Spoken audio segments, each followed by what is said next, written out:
Hi, I'm Terry Murphy, a senior editor for Realty Times Women in Business, Women in Real Estate, and in the men's room with Murph, the founder of the Women's Wisdom Network, for which we are here. And today we love profiling a special woman in business and real estate. Her name is Coni Meyers. She is a crisis management specialist and a leadership clarity specialist. She's been doing this for over 40 years. We've known each other for 140 years.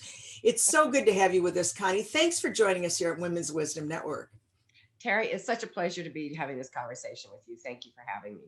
Well, you bring an element to our life as we know it today. Disasters come in different forms and in different timing and in different frequencies and in different, what do I want to say, spans. But you say that disasters teach us humanity. They give us time to pause and reflect and change our course.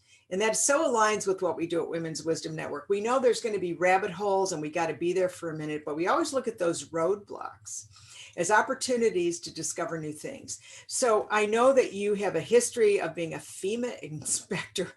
I did not know that about you all these years. And a trainer that gives you an encompassing perspective for creating different types of certifications. And you've taken your expertise. Tell us a little bit about what you've done in this disaster and how did this come about for you? Well, really, I truly believe, Terry, that everything I've done over my past many years led me to this certification. I was a principal in a company that did inspections. It was a large one. We sold that a few years ago. I was also principal in a company that did online education. So everything, and then the FEMA years, all of that brought me. And I always used to say, what in the world does that disaster FEMA stuff have to do with anything I'm doing today? And it came to me very easily because I was sitting at home writing my vision for 2020. And that thought came to my mind. And I said, gosh, what does that have to do with anything? About 2 weeks later, I got a call from the California Association of Realtors education person. And she had a list of courses that she wanted written for 2020. And one of them was disasters. And it really just started as being a single 3-hour course. That's all it was going to be. But I'm so passionate about where we are today when it comes to people being prepared. And 2020 has proven to us that we are not anywhere near being as prepared as we need to be. And so the passion, I wrote the first course and it came out in October of last year. And then the pandemic struck in March, right? I was sitting on my friend's sofa. We all quarantined together because she and her brother in their 70s and 80s. And so we all quarantined together. And I wrote 3 more courses because I figured out that there was so much more that needed to be known and understood, first of all, about how we're getting there, and then how to make our lives better because there's always a silver lining. For example, any disaster I ever worked in, I really believe God brought that disaster on to bring people together. And with the pandemic, we've seen people come together. We've people be very innovative. So I call them crystal light moments, and the pandemic's been a major one, but there's always a gift and opportunity. And so if I can get people to be prepared and see the benefit of being prepared and what it does to your life, because the stuff that I teach is not just about natural or man-made disasters. It's stuff you can use in any type of crisis you have in your life. So that's kind of how it all came to be. It kind of unfolded on itself. So I'm very fortunate that it came the way it did. Well, it sounds to me like, first of all, if you're alive at all, you know that especially with a name like Murphy, there's a disaster every few minutes. There's something going on, and I don't mean to denigrate the level of disaster training that you have, but the courses that you put together. Actually, if I were to take this course, what would I expect, and what would it help me do for others? Well, that's the whole reason behind the way that I wrote the certification is to make sure that there's a gift in it for you to give to your community. That was the whole, what can I do? I can train you to be successful. And I go through that through the 4 courses that are in the certification, where I talk about mindset and man-made disasters as well as natural disasters and how to recover, how to manage insurance and mortgages. So all of that is in the course material. Then you become a CKM advisor. And you then have access to 2 to 3 different tools. One of them is a course I've written for the consumer on how to be prepared. It can be customized for your disaster, whatever area you're in, depending on what kind of disasters happen in your area. But you go out into your community and become a trusted resource for information. And being a part of the CCAM advisor community, you will constantly be educated and trained in new things that are coming out all the time. I also have written a book that you can put a chapter in about why you wanted to become a CKM advisor, which makes a very valuable marketing tool and a way of you letting people know the importance of the work that you're doing when it comes to a CKM advisor. And the third is a toolkit that you can brand that has all the forms and all the information that you can dispatch out to. So essentially, you've taken your wisdom, your insights, your experience, and you put it in a way that can be shared to improve the outcomes when disasters actually occur, to become that trusted resource and solution, which is why it's the solutions group, so that people can be more organized and comprehensive and effective in their in the aftermath or during the management of a disaster of any kind. Now, we think of disasters as natural: earthquakes, flooding, and that has had high impact. And unfortunately, for those of us that are not directly in a disaster, we hear about it. Maybe we send a donation, money, whatever, but we don't feel the effects of it. And it goes so far beyond the actual news and that news alert. And that. And you talk about the preparedness, which obviously is the first step. And then what you have to do both personally and professionally. So in the course, how long does it take? I know there's 4 courses. You've got Be the Good News in the Face of Bad News, which is an engaging headline. A Survival Mindset, Leadership and Communications Disasters. When you wipe out something as ubiquitous as the internet or telecommunications, if you don't have a plan, it's pure chaos. And so I'm assuming that you have solutions built in for those kinds of things. Tell us just a little bit about what that might look like. Well, first of all, the most important thing about being prepared, whether it's a man-made or disaster or natural or some of the crisis, is your mindset. If you talk to first responders or victims of disasters, they will tell you that it boils down to mindset. And the only way to be prepared is to have a resilient mindset. How are you going to get through what you're going through right now, and how are you preparing? The difference between being having a resilient mindset, you see on TV, you see when there's some kind of a flood or hurricane or whatever, you'll see the 2 different types of people. You'll see the people that are total victims, that don't know what they're going to do or how they're going to do it. Then you see the people that we're still here, we can rebuild. That's a perfect example of a resilient mindset. And a really good example of that is I did a forum with a gentleman who was the head fire chief in Los Angeles for the CERT program, the Community Emergency Response Team. And when the fires came into Woodland Hills a couple of years ago, where he lived, his neighborhood, he said he had to work really hard to get his emotions under check, because otherwise it was his neighborhood. It wasn't somebody else's neighborhood. And so he had to work hard, even with all the training that he had to work hard to get back into that resilient mindset. That speaks volume for somebody who's been on the forefront of seeing disasters all the time. So It tells you that even though on a like an active space, once you internalize it, it's a totally different experience. Oh, yes. And another really good example is I have a friend who's a realtor in Malibu. She was born and raised there. And when the Malibu fires came through a couple of years ago, her mom still lived in their family home. It burnt to the ground. She had 40 agents in her office. Some of them lost their homes. Some of them were damaged. She and her husband and her 2 little girls got them knocked on the door and said they had 15 minutes to get out. And she said she spun around for half of that time trying to figure out what to get, what to take. When they got to the shelter, they had absolutely nothing for their children. So when it comes for preparedness, whether it's your business or your home, if you want to have a resilient mindset, and you know where your bag is and you can go, and knowing what's in your bag, that's the first part. Then there's plans. But being prepared is going to create that resilient mindset that's going to help you survive, or maybe not survive.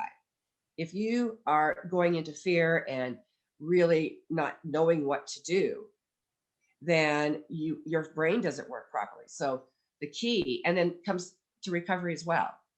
Yeah. It's the difference between either recovering or not recovering at all, or recovering a much slower process. Yeah, well, you talk about course 3 is surviving disasters of our own making, which is another whole interview. And then you talk about the road to recovery, and clearly it's a road. I mean, clearly the first thing you want to do is have shelter and food and, you know, comfort for your family. But then, I mean, how many of us right now, if you got a knock on the door in 15 minutes, could get out of here, what would you grab? Well, for me, my makeup bag, because I know how hard that is to get. I'm joking, of course, but I mean, seriously, that's a profound statement. And if you're listening to this right now, what would you grab? And everybody goes, photographs. Well, I don't know about you, but my photographs are in boxes that are in like closets and whatever. That recently happened to Ken Blanchard, who we wrote the 1 Minute Entrepreneur with, where his house burned completely to the ground. I mean, completely to the ground. And yet you're right, there was a whole silver lining in there, because what happened after was remarkable. But when you think about it and internalize it, which I think was a brilliant example you just gave with that fire chief, it's a whole different plan, kids. So where can we get more about crisis knowledge management, and what would you suggest that agents do that are maybe perhaps watching this, so they can be a great resource should there be a disaster, natural disaster in their hometown? Well, my vision for this certification is to help 30 million Americans be more prepared over the next 5 years. And really, it's ideal for real estate agents, and a way to help them become a bigger voice in their communities. To find it, you can just go to ckmsolutionsgroup.com. You also can find me all over Facebook and reach out to me personally. And I really encourage people to take a look at it, because you can not only make a difference in your business and improve your business by doing something like this, but you also can save lives in your community. You can also save a lot of property loss money in your community. You can make your community more resilient and a better place to live. And when it comes time for real estate needs, or whatever your business is, if it isn't real estate, um, if you're the leader in the disaster area, who are they going to come to? They're going to come to somebody that's helping their community. So I encourage you to really take a serious look at this, because I'm determined and passionate about getting to my 30 million people. And I need a lot of people to help me along the way. Does not surprise me. If you knew Coni, you'd know she was never asked to play basketball. She's not a real big person, but she packs a big punch because she gets it done. I would say that there are probably verticals outside of the real estate industry that could avail themselves of certification. The one that comes to mind, of course, is anybody in insurance, Absolutely. possibly home inspectors. Who else do you see as a target for a prospect that could? I think any like the civic, or like your chambers, and that if you have a business in a community, if it's a small business and you want to attract people in your community to your small business, then be out there helping to educate the community. Other industries are the lending industry, anybody that is working with the consumer. So the emergency management community is a huge area as well. Teaming up with schools and churches is another area. So there really, I mean, when I sat down, Terry, when I sat down and started looking at the potential for this, I had to sit back and take a minute, because it was so overwhelming. And I had to chop it up into little pieces, because there was so much, there was so much work to be done. You know, over 60% of people believe that they're going to be in a disaster within the next 3 to 5 years. And only 15 to 35% are prepared. And even the 35% that are prepared, only partially prepared. So just about anybody out there. I was just going to say, it seems to me like this would be a remarkable addition to someone's personal development, professional development, because as an example, in an area where we have these enormous, rains, but the year, the 40, 50, 60, 70, 100-year-old trees, when they come down, they take a lot of things with them. And Absolutely. when you see a storm like that and you think, well, they'll just clean it up, but no, there's ongoing issues with the people that had the property. So imagine if you were a full service team, whether it be real estate or insurance, and you could give them a whole a whole template of things to do, how valuable that'd make you be to them. Not only that, but what great service you'd be doing to communities everywhere. So I think this is great. It's a great. I think it's about, I'm a firm believer in karma. And when you put something out like this where you're giving back, you're going to get back tenfold. And so you want to do it from an authentic heart. You don't want to just say, okay, well, this is how I'm going to improve my business. That's not the point. The point is, if you are out there serving and come from a serving heart, then you're going to be rewarded.